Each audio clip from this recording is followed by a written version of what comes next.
Hi, this is Scott from Church History Matters. As we near the completion of this series, we want to hear your questions about church finances. In 2 weeks, we will be pleased to have as our special guest to help us respond to your questions, Dr. Elizabeth Kewen, the lead historian at the Joseph Smith Papers for the Financial Records series. Her research, among other things, has focused on the financial records of Joseph Smith, including his bankruptcy proceedings, as well as Nauvoo controversies in general. Dr. Kewen is well equipped to handle any question you might have about all things financial in the Joseph Smith era. So please submit your thoughtful questions anytime before February 22nd, 2024 to podcasts@scripturecentral.org. Let us know your name, where you're from, and try to keep each question as concise as possible when you email them in. That helps out a lot. Okay, now on to the episode.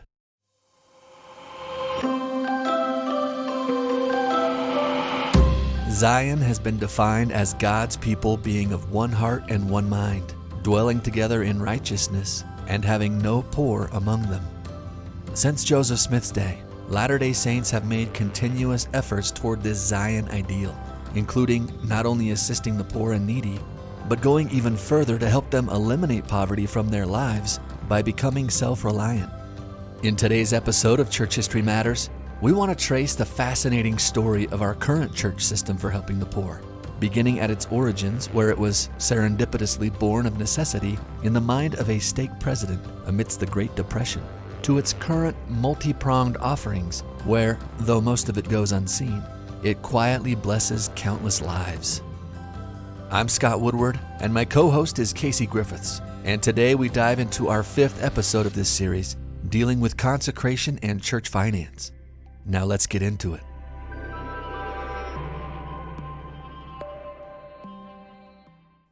Hello, Scott. Hello, Casey. Here we are again, Here we are. talking about church finance and consecration. Does it get more exciting than this topic, Casey? But I love this, actually. And it's weird, Scott, because I'm really not a money guy in regular life. Yeah. And yet, church finance is super fascinating to me and really interesting. I'll go out on a limb and say this. It's one of the major themes of the Doctrine and Covenants. Like a ton of revelations talk about this. That's true. And so in this series, we're trying to do the old follow the money. Throughout the history of the church, we're trying to follow the money. And Show me the money. Yeah. see how the financial picture of the church has developed and what the underlying principles are. And the more we dig into this, the more inspiring it is to me, honestly, Casey. Like a very holy, selfless principle undergirds the financial success of this church, and that is consecration. And it's humbling and inspiring to research, honestly. So I'm glad we're talking about it. And for me, it's the whole, they weren't just saying, let's feed the poor as kind of like a nice thing. They were into the nitty gritty of how do we feed the poor and how do we take care of everybody and how do we make sure that everybody's got a meal and a roof over their head. And that gets messy, understandably, but the amount of discourse surrounding it really does show how committed they were to this idea of we're going to eliminate poverty. And that's what's inspiring to me. Yeah, that's one of the cornerstones of Zion as articulated back, Moses 7:18. The Lord called his people Zion, and one of the reasons was because there was no poor amongst them. One heart and one mind. And dwelt in righteousness. And there was no poor among them. That's what we're going for. Yeah, that's the bullseye. Yeah.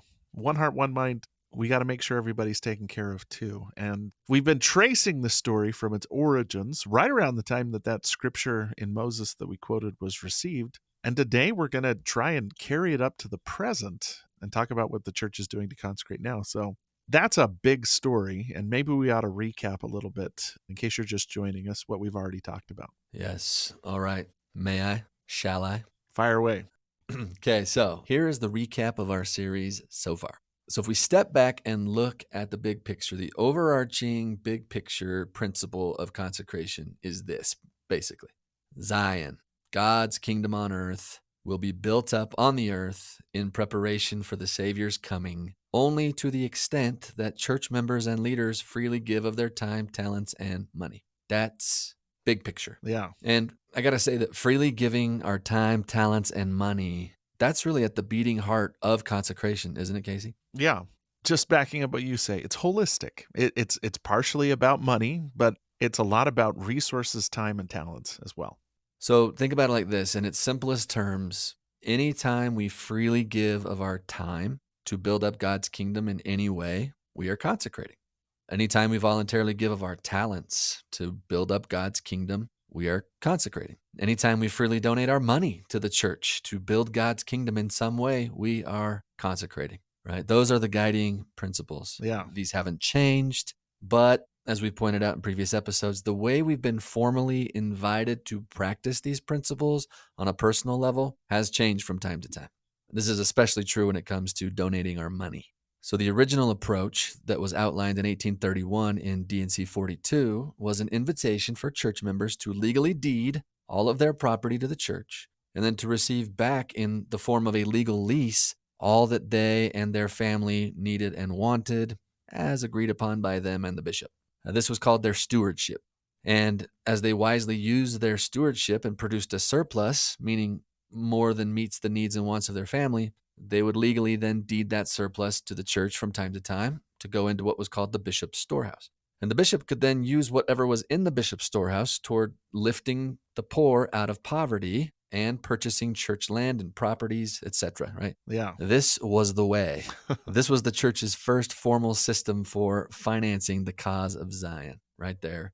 That's early, 1831. Yeah. Then the second piece added to that financial system develops that same year of 1831 and then into 1832. And this is the church's business ventures. These are for-profit money-making vehicles designed to further fund the cause of Zion. So they would actually draw from the surplus pool of individually consecrated funds. And then church leaders would purchase things for business, such as a printing press in 1831 to create what they called the literary firm, which, to be clear, was a for-profit printing business, right? Yeah. And then in 1832, by joining the literary firm with Newell K. Whitney's consecrated businesses in Ohio and Sidney Gilbert's dry goods store in Missouri, the church's first joint venture was formed called the United Firm. We talked all about that. This was the beginning of the corporate management of the church's financial and commercial interests. But several things, such as mob destruction of church property, as well as disharmony among church members and leaders, got in the way to subvert elements of this approach. And so it was rocky there in the mid-1830s. But in 1838, the approach to individual financial consecration was modified. We talked about this for an episode, right? It was tweaked to a one-time donation of all the surplus property of the saints at that time, followed by an ongoing payment of 1/10 of all their interest annually, meaning 10% of what they would earn in interest if they invested their net worth for a year. And this modified approach we call the law of tithing. And we've talked a lot, Casey, about how there's been misunderstandings throughout our church's history, some of which still persist today, about the relationship between this new 1838 system of tithing and the original 1831 system of legally deeding property and receiving back a lease as a stewardship. Do you want to remind us about some of those? I'll do a quick recap. Two of the big questions we've been trying to answer are, do we still live the law of consecration? And I think our overwhelming, resounding answer to that is, yeah, we still live the law of consecration. It was never rescinded. Mm-hmm. A second question has been, did the law of tithing replace the law of consecration? And even though you can find some conflicting statements from church leaders on this, it seems like from the scriptures and just from general practice, the answer to that is no. The law of tithing is a subset of the law of consecration, but it didn't replace it altogether. Mm-hmm. And we've been negotiating that the entire time we've been talking about this. Yeah. The idea persisted for years that tithing was somehow a lesser or like an inferior approach to that financial stewardship approach of 1831, right? Yeah. And that doesn't seem to be the case at all. Others say this was meant to be a temporary change until we someday return to the higher law outlined in 1831 in D&C 42. But here's what's interesting. As we look in the 1838 Revelation, which is D&C 119, where the law of tithing is articulated, the Lord said that this law of tithing, quote, shall be a standing law unto them forever, close quote. That sounds pretty permanent, Casey. And yet misunderstandings persisted. And these weren't just isolated local misunderstandings in like a few geographical pockets of the church. These were perpetuated even by some church leaders, right? I think the misunderstanding has run deep. Yeah. And it just seems like in the last few decades that we've really been able to kind of parse out, thanks to great scholarship and further thought by church leaders, how all these pieces kind of fit together, right? What was the united firm slash united order? How does the law of tithing fit in the broader law of consecration, and so on? And so there have been misunderstandings about this, and we've been trying to kind of tug on those and pull on those as we've been going through this. Yeah. And hopefully we've helped with clarity rather than confusion as we've done so. But time will tell, I guess. Yeah. And part of the confusion can sometimes be as simple as the words that we Yeah. use, right? Yeah. Like in the Doctrine and Covenants, the United Order were those shared businesses in Kirtland. For some reason, Brigham Young and sort of the second generation of the church took the United Order as their catch-all word for the law of consecration. And so it can be confusing when you read the Doctrine and Covenants and you see the United Order, and it doesn't quite line up with the way Brigham Young used the term. Mm-hmm.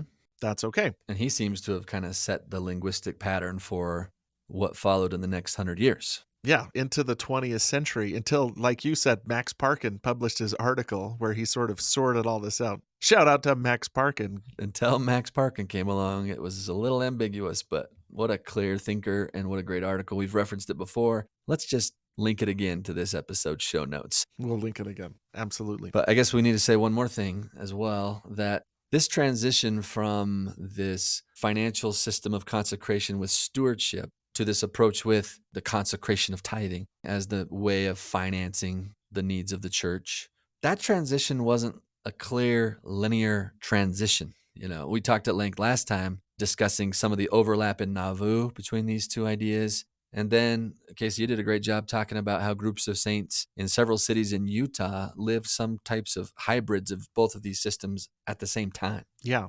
And this was one of the surprising findings, right? Was that if you're saying that tithing replaced consecration, consider a settlement like Orderville, where they live a form of consecration that is completely communal. They all work in the same factory, they eat in shared quarters, and yet they also paid tithing. Communally. They paid it communally. Yeah, they all paid it together. Yeah. And so one of the major things that we've been kind of arguing here is that if you're expecting consecration to look like it looked in 1831, you may have missed the boat. Yeah. Consecration is a set of principles that have been applied in different ways in practice over time.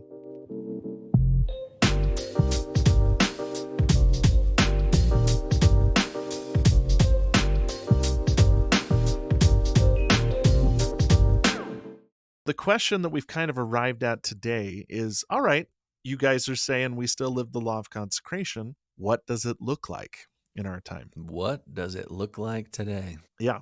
And I think we've pinned down one of them, haven't we? We've said tithing. Tithing. Tithing's one of the ways it looks like. When you pay tithing, you are helping finance the cause of Zion. Yeah, you're consecrating. Yeah. Let me introduce you to a quote by President Henry B. Eyring and how he connects the dots. So this is what he said, and we'll parse it a little bit as we go. This is from a talk called Opportunities to Do Good from General Conference, April 2011. President Eyring said, "The Lord has invited his children to consecrate their time, their means, and themselves to join with him in serving others. His way of helping has at times been called living the law of consecration. In another period, his way was called the United Order." He's borrowing Brigham Young's terminology there. Yeah. Then he says this, "In our time, it is called the Church Welfare Program. The names and details of the operation are changed to fit the needs and conditions of people, but always the Lord's way to help those in temporal need requires people who out of love have consecrated themselves and what they have to God and to his work." So President Eyring would say, at one point, Brigham Young called it the United Order, but today it's called the Church Welfare Program. And this is what we're going to spend most of our episode today focusing on, is church welfare, how it developed, and what it looks like today. Because according to President Eyring, this is the modern iteration of the law of consecration. So when President Eyring says, in our time, it is called the Church Welfare Program, he seems, especially in the context of this talk, to be talking about how we take care of the poor, correct? Mhm. that cornerstone of Zion, that Moses 7:18, there's no poor among them. Like, how are we doing that today? How are we fulfilling our commission to take care of the poor? And he's saying, today we call that church welfare program. Is that a fair read on what he's saying here? I think that's a fair read, but everything overlaps, right? It's all a huge Venn diagram. And we'd probably do well not to try too hard to separate everything into its component parts. It is collectively the cause of Zion. Yeah, it's the cause of Zion, right? And welfare is a big part of it because part of Zion is working to eliminate poverty from among you.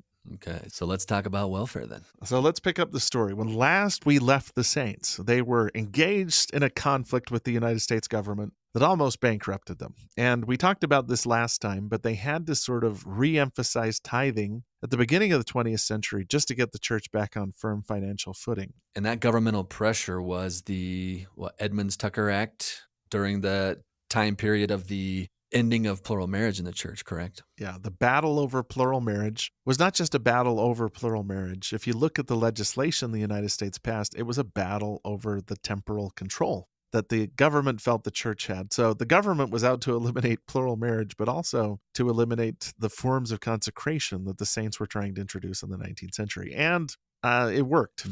We stopped practicing plural marriage, and for the most part, all of the cooperatives and the communal organizations that were sponsored by the church were pretty much wrapped up, with a couple exceptions, by the beginning of the 20th century. And church members of that time felt hesitant to donate money to the church if it was just going to be confiscated by the government, right? And so there was almost a pulling back of the saints from actually consecrating money to the cause of Zion, for fear of what might happen to that consecrated money. Mm-hmm. So to your point, you're saying that there had to be a re-emphasis after the dust settled from all of the cessation of plural marriage, official declaration 1, all of that. Now the prophets begin to re-emphasize tithing. Yeah, and the church has also kind of moved closer to the mainstream of American society, of the societies where the church existed anywhere. We spent so long removing ourselves from the world. Once the manifesto was issued, we kind of have to integrate into the world a little bit. But also, we're still wrestling with these questions of how do we take care of the poor? And that's not to say that consecration completely disappeared in the early 20th century. There was still consecration on the local level, where your bishop would hold a fast and take the money and use it to help people in the ward. Or well-meaning church members would sponsor projects where they'd go out and they'd help people harvest their crops or do service or just be good Christian people, basically. But what actually sort of sparks the development of the church welfare program as we know it today is the worst economic disaster in history. And everybody knows what we're talking about, the Great Depression. Mm-hmm.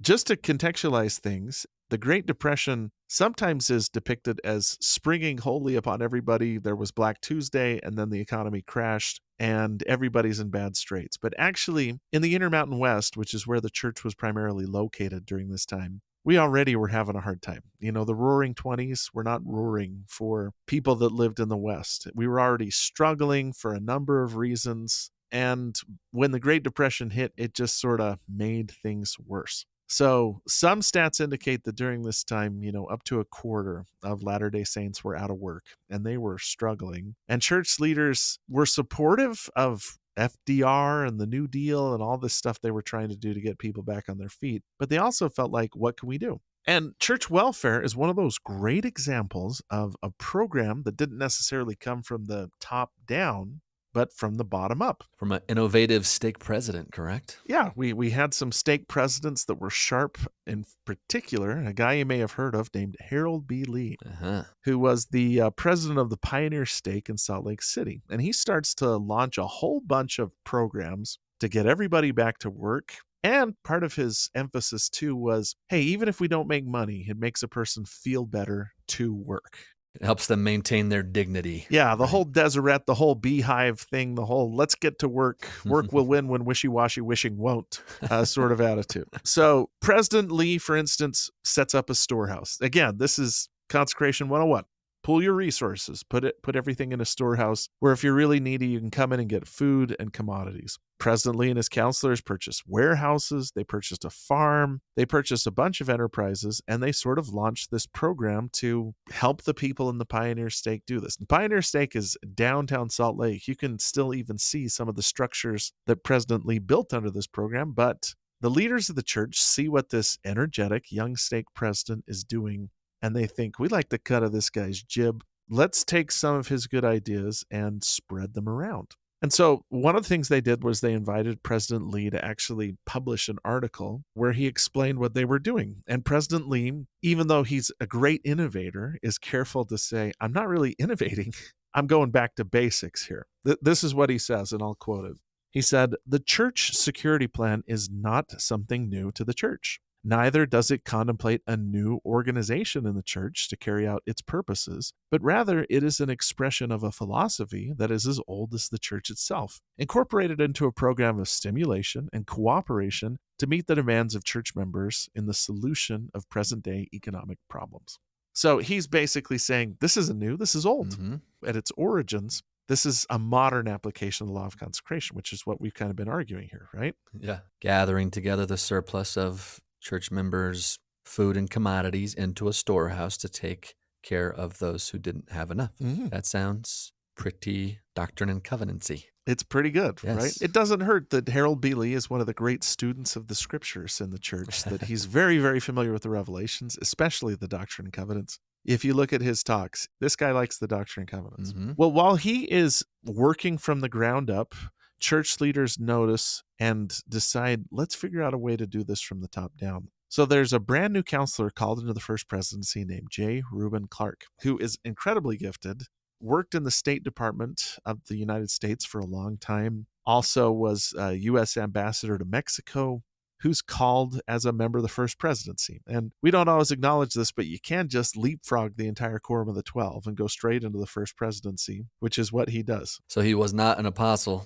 originally, right? He gets called right into the first presidency, and then he's ordained an apostle. Yeah, technically, he was the Sunday school teacher in his ward. And then he got made a member of the first presidency, and then he got made an apostle, which isn't how we usually do it, but that's totally fine. Atypical.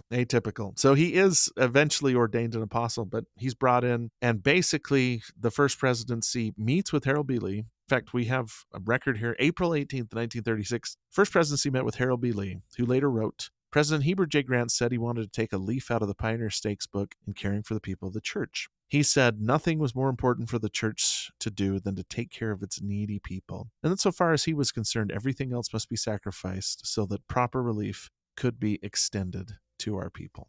So J. Reuben Clark is asked basically to work with Harold B. Lee, and they work with the stake presidents in turn to create a church-wide welfare plan. So it's going great in this stake. Let's see if we can carry it out throughout the entire church. Let's take these good ideas and spread it around. And they come up with what basically is the church welfare program, which is launched the following fall. So in October General Conference, almost the whole conference, if you go back and look, is about church welfare. Of what year did you say? So they meet together in April 1936, and then it's October 1936, where you can find this, let's do this, let's get it done.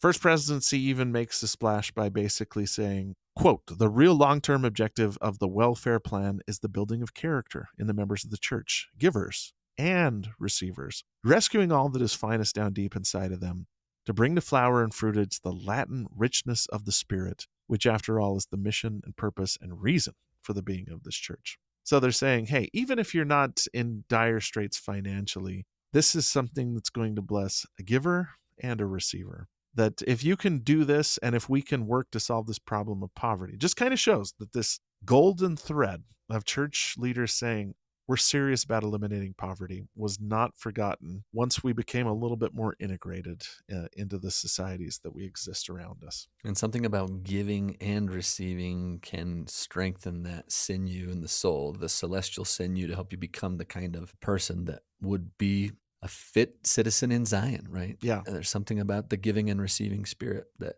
this develops, which is powerful. Yeah. But the other thing that they're conscious of and that they're sort of careful of is this is also the early 20th century when you have a lot of interesting ideas circulating throughout the world: communism, fascism, totalitarianism. And so the other interesting thing here is they go out of their way to say this is not the United Order. And they're using Brigham Young's terminology here. So they're like, hey, this is not the United Order. This is what we're doing to help them. Just as a quote, J. Reuben Clark says, "We've all said the welfare plan is not the United Order, and it's not intended to be." But then he added, however, I would like to suggest to you that perhaps after all, when the welfare plan gets thoroughly into operation, it's not so yet, we shall not be so very far from carrying out the great fundamentals of the United Order. So he's like, hey, it's not the United Order, but if we do it right, it'll actually do what the United Order is supposed to do, but it's not the United Order. Like, he's really kind of trying to cover his bases so the saints aren't accused of launching a communist regime or something like that. And this is clearly a reference to the 1831 stewardship system of financial consecration when he says United Order. Yeah. Not the 1832 joint business venture between businesses in Ohio and Missouri. Yeah. The original United Order. Like, this just goes to show that United Order, that original one, is basically forgotten at this point in the church. Yeah. But the term United Order is now used to explain D&C 42 system of stewardship. Yeah. Very, really interesting. Yeah. And here's the thing is J. Reuben Clark's papers are at BYU. And a lot of this comes from a paper that I wrote a couple years ago. And when I researched it, I went into J. Reuben Clark's papers. And what I found mostly were notes from the Doctrine and Covenants. Like, this guy was really serious about what the Doctrine and Covenants had to say, and he was also a brilliant legal mind, and so he was very concerned with the words in particular and what they meant. In fact, he gives a presentation to the Quorum of the 12, and he actually says, I took it upon myself to make a study of the financial operations of the church from the beginning down through and until the death of the prophet Joseph Smith. So this is also a very back to basics. What are the principles? But he's emphasizing again and again the principles. Like, on another occasion, he says, the Lord has always been mindful of the poor and the unfortunate. And he's always charged his church and its members to see to it that none of their brethren and their sisters suffer. So on a broad level, but also on a more specific level, he's saying it's all here in the Doctrine and Covenants. We've got the principles. We just have to figure out what 1831 consecration looks like in 1936, or so on and so forth. So extracting the principles from the Doctrine and Covenants and then implementing them on top of this innovative stake president named Harold B. Lee's church security program, as he called it, kind of morphs into what we now call the church welfare program. Yeah. And this becomes a major function of church practice and church teachings. For instance, during this time, it became pretty common during General Conference to also have a welfare session where you just get together and you talk about like welfare, and they teach principles surrounding welfare, and they'd give church leaders a ton of training on, hey, here's what you do to try and help and assist the local members. Here's what are the principles of good welfare. Here's the do's and don'ts, and so on and so forth. So General Conference used to be like 3 days long, right? Because one of those sessions was a welfare session. Yeah. And it was, General Conference also wasn't quite the way we imagine it now, where it's a big broadcast and it's meant for the entire church. General Conference consisted of a lot of leadership training too, which we still do. We just don't really broadcast as much. And this was in large measure centered around welfare. Like, let's get people back on their feet. They can't really give their all spiritually until temporally they're taken care of. Mm-hmm. And J. Reuben Clark becomes an important mentor for several people who carry on the work. Like, one of the most important ones is Marion G. Romney, who is member of the Quorum of the 12, president of the Quorum of the 12, member of the first presidency into the 1980s. He sort of picks up the banner, and one of his proteges is Gordon B. Hinckley, who continues to carry the banner into the 20th century. And Marion G. Romney gave some stellar talks about church welfare and service, and he's still quoted today because he's so good at succinctly articulating these powerful principles. Yeah.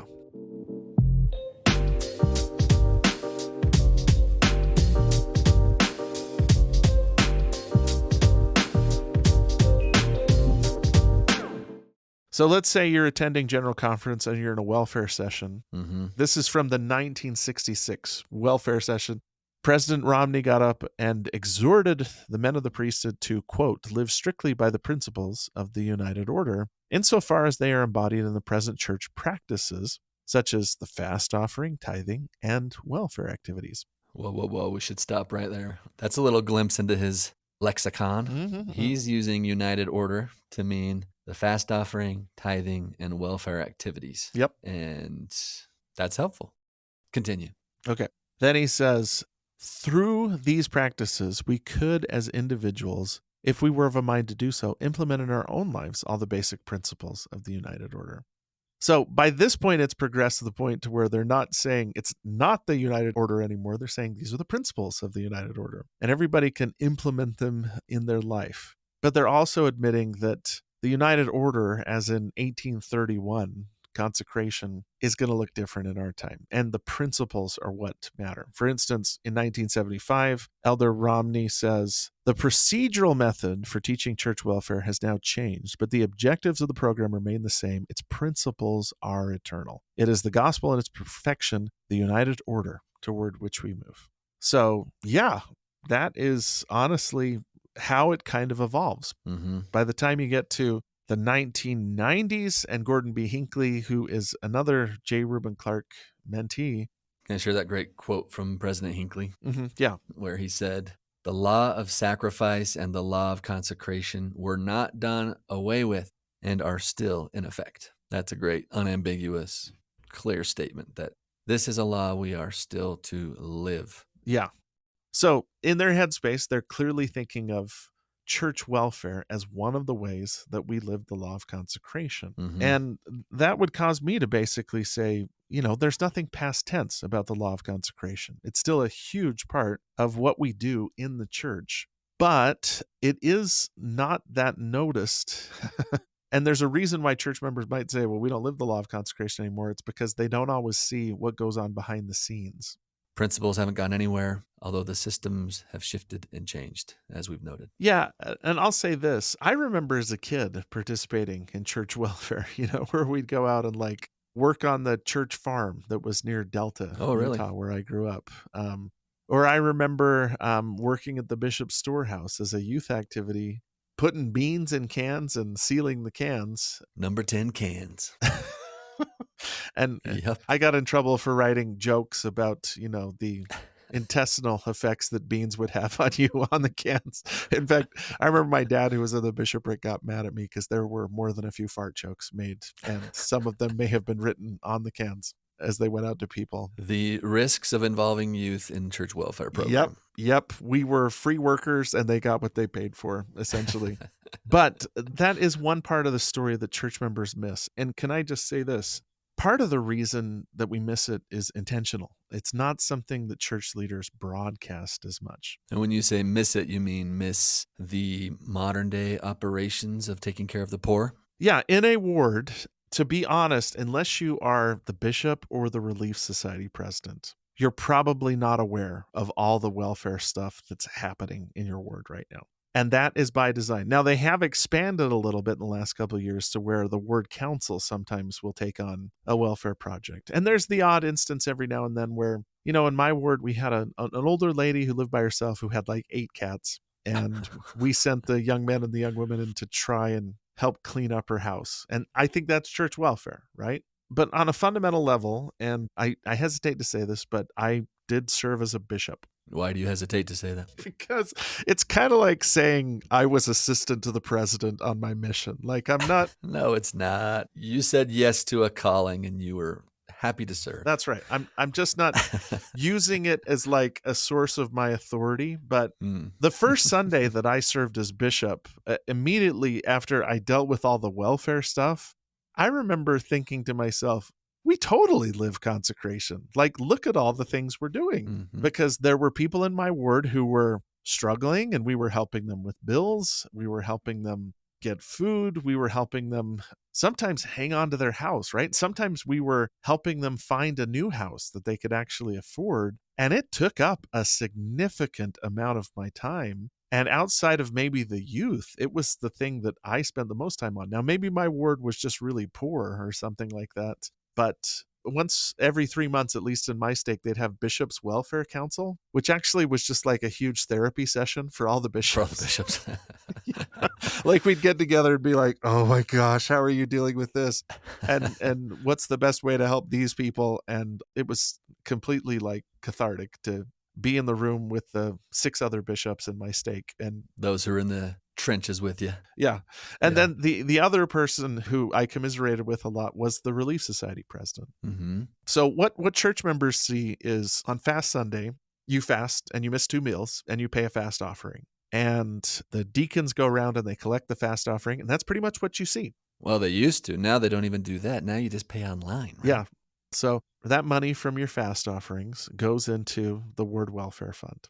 And it could also come from other places, like my stake president just flat out told me that my ward was poor. Compared to the other wards in our stake, we had the most welfare opportunities. He was a great guy, so he would say welfare opportunities. And that's really how he saw it. Like, what can we do to help you guys out? So my ward was sometimes borrowing from other wards to make sure that everybody had their needs met. And it could be something like a family where the primary wage earner was having serious medical issues and they were coming in and they were asking for help. Mhm. I mean, sometimes it was like family moved into our ward, mom was going through a divorce, 6 kids. The Relief Society president and I went over to see them, and the furniture they had was literally a mattress and an Xbox. Like, they didn't have a TV to plug their Xbox into. And so what typically happens is the bishop and the Relief Society president will assess, like, what are their needs here? And the Relief Society president can also delegate to counselors, and the bishop can delegate to his counselors too. But once they've assessed the needs, depending on what resources the church has in the area, a person that has needs can get a form. It used to be paper. A poor Relief Society president would fill it out and then bring it to my house and I'd sign it. Now it's all electronic. They take the form, they go to the bishop's storehouse, they get food. They make sure that the family's not going to starve to death. So in the case of this divorced mother, who was a wonderful lady, great lady, she got a requisition form. She went to the bishop's storehouse. She got food. Next thing we did, we got a requisition form. We sent her to the DI. So Deseret Industries. This is part of the reason why it exists as well. We got beds for all the kids. We got a couch. We got a kitchen table. It wasn't a super nice kitchen table. You know, it's the DI. Mhm. But the family had a place for everybody to sleep and a table to have meals around and a couch to sit on. We didn't get things like a TV to hook the Xbox up to, but all the basics were kind of provided for. And again, this work largely goes unnoticed in the church because the church doesn't want to deter anybody who might feel embarrassed about seeking help.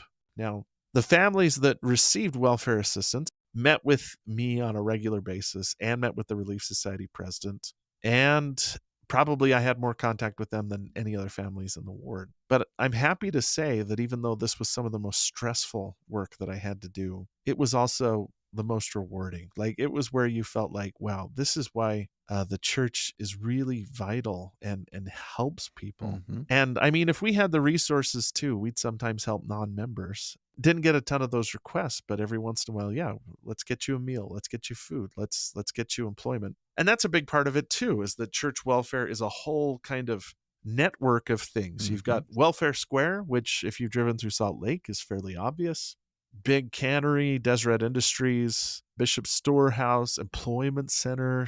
The most obvious thing you can see from the freeway are the silos where the wheat grain is stored. Deseret Mill, the pasta plant. Yep. Yeah. But in addition to these, there's more than 100 Bishop Storehouses around the United States and Canada. And that is part of the challenge, is we have more resources to help a person who lives in Utah than we do a person who lives in Thailand or Kiribati. But we still do the best that we can to try and distribute resources and help them. And sometimes these processing plants are also places where if a person's on church welfare, we'll say, hey, can you go work in the plant for a little while this week? Or can we give you job training to try and help you?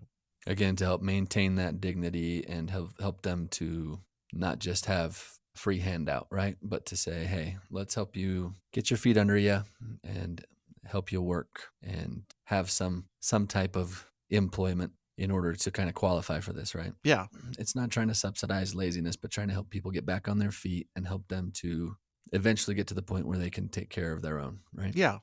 A big part of the principles of church welfare that leaders are instructed in is self-reliance. And so some of the more recent iterations you'll see is my stake, and I think just about every stake, has launched a huge program of self-reliance classes where you can take a class, one's called Find a Better Job. One is called Start Your Business. One is like Learn Basic Finance. They're actually super cool. Yeah.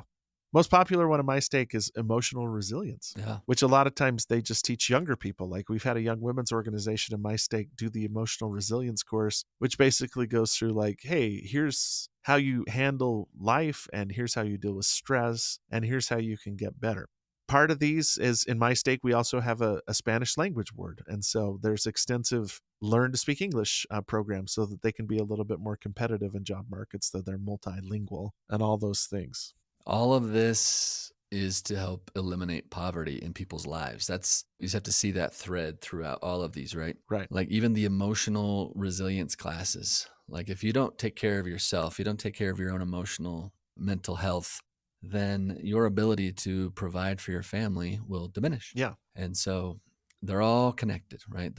All of these pieces are connected. Yeah. Learning how to speak English in America, obviously connected to being able to earn money to take care of your own. And so eliminating poverty is the bullseye, and there's all these different ways, skills, options to help them. There's the short-term offerings of food on your table tonight, and then there's a long-term offerings of let's help you become more competitive in the job market, right? Yeah. My wife is a coordinator for these self-reliance classes, and she's actually, talked to me about how the emotional resilience course has helped a lot of younger people in my stake who were sort of completely derailed by the pandemic say, okay, I got to get out there. I got to start going to school. I got to get education. I got to get a job. I got to become self-reliant too. So emotional self-reliance is part of it as well. It's holistic. It's holistic. So all this is part of consecration, right? It's part of church welfare. And the people that are teaching those classes are not getting paid. Yeah. There's an example of offering your talents. Maybe you have some people that are successful in business or mental health counselors that also help volunteer to help teach some of these things. And sometimes it's just people that don't really have a lot of experience either way, but they're just willing to teach those classes, and that's great too. But there it is in this kind of symbiotic, beautiful relationship of people giving their time and talents to help others be able to eliminate poverty in their lives. Yeah. It's a beautiful cycle.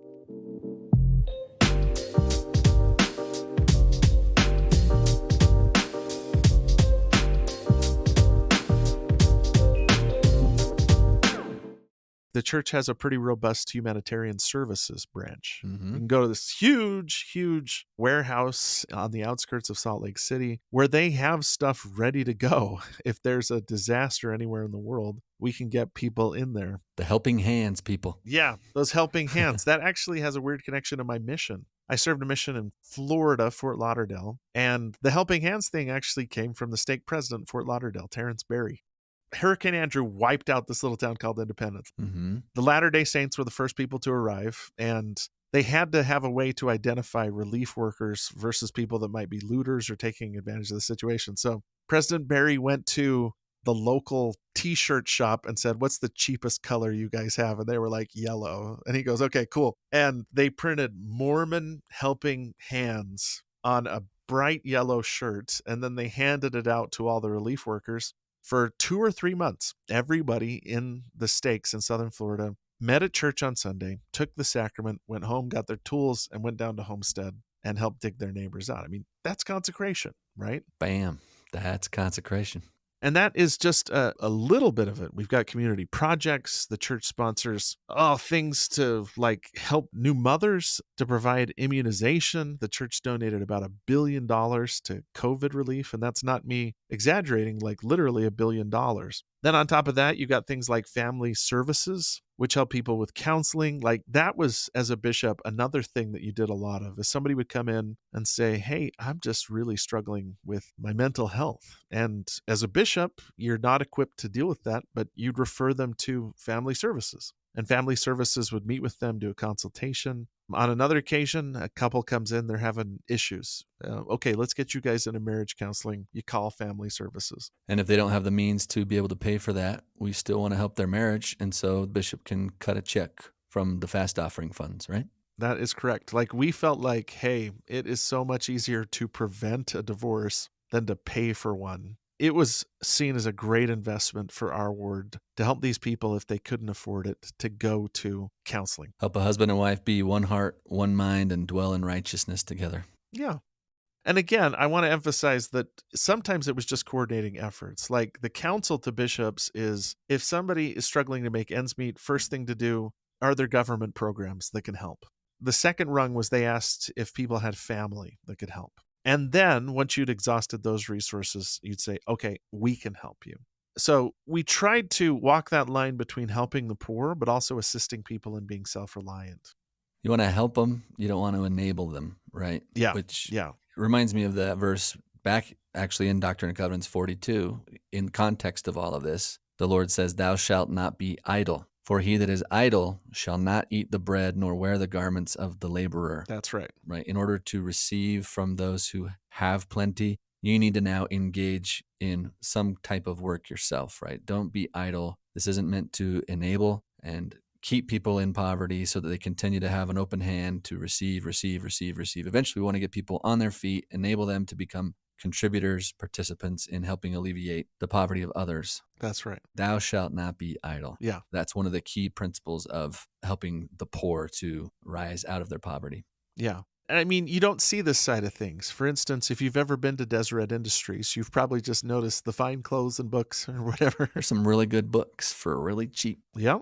Half the building is family services, half the building is employment services. Even the employees that work at Deseret Industries are given training so that they can get a different job. In fact, most people that work at Deseret Industries are basically given a 3-year window. Like, hey, come here, we're going to give you job training, but we are going to let you go within 3 years. That puts a little pressure on them to find a job, become independent. We're going to help build your resume, get you some skills, Yeah. make you marketable. Free up a spot so that somebody else can come in. And that's just a couple examples. There's self-reliant services, there's immigrant services. You can look up all this on the church's website and seek assistance in helping you. So, I mean, very, very much we keep it confidential, but the law of consecration is alive and well. If you need assistance, I mean, go talk to your bishop or your Relief Society president, and they can start the wheels in motion if that's the sort of thing that you need.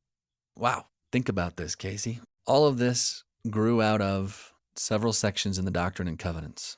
From the very beginning, from 1831, these principles were there. Right. And this is where we're at today. Yeah. It's fantastic. It reminds me of that story with Martin Harris. After he rejoins the church, comes to Utah. He's in a little wagon. He's being driven up above the Valley of Salt Lake on the East Bench. And he looks out and he sees Salt Lake City bustling. And he says, "Who would have thought the Book of Mormon could have done all of this?"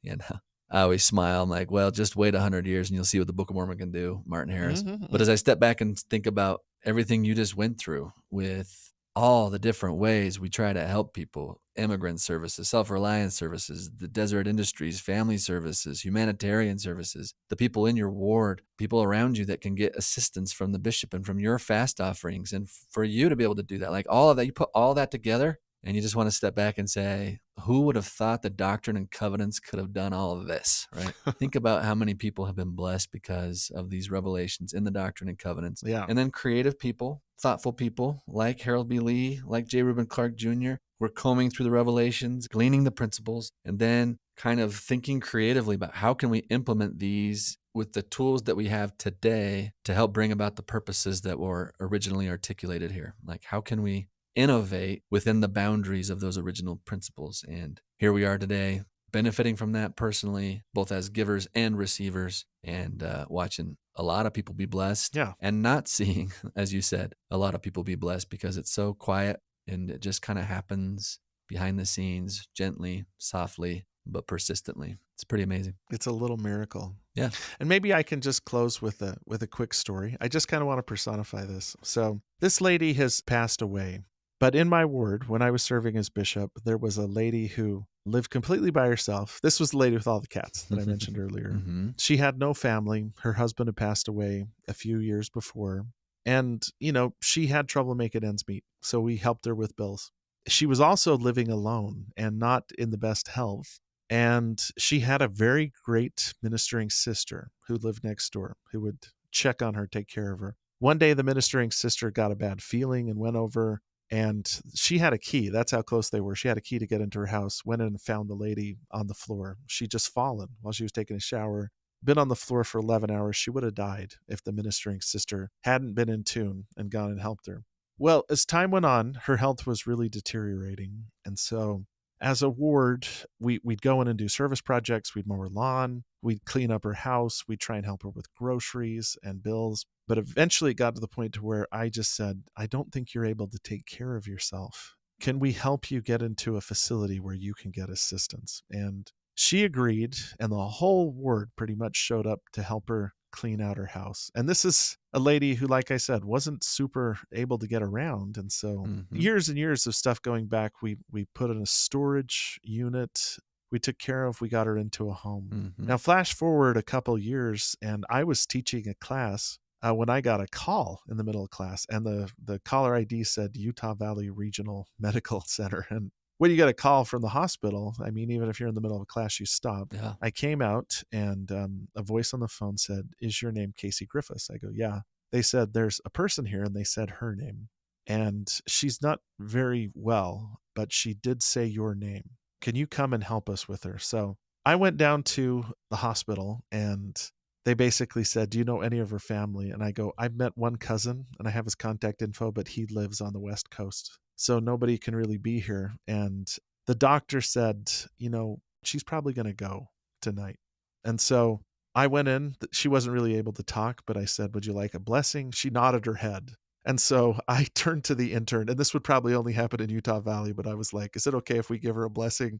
Kid closed the door, pulled out his consecrated oil, and was like, "Yeah, let's do this." So random orderly helps me give a blessing. I went back and called my wife and said, "Hey, I'm going to teach my class tonight," because I taught an evening class, "and then I'm going to go to the hospital, and I'm just going to be there so that she's not all alone when she goes." So taught my class, went down to the hospital, was expecting to just sit by her bedside. And I turned the corner to her room, and her whole cul-de-sac was there.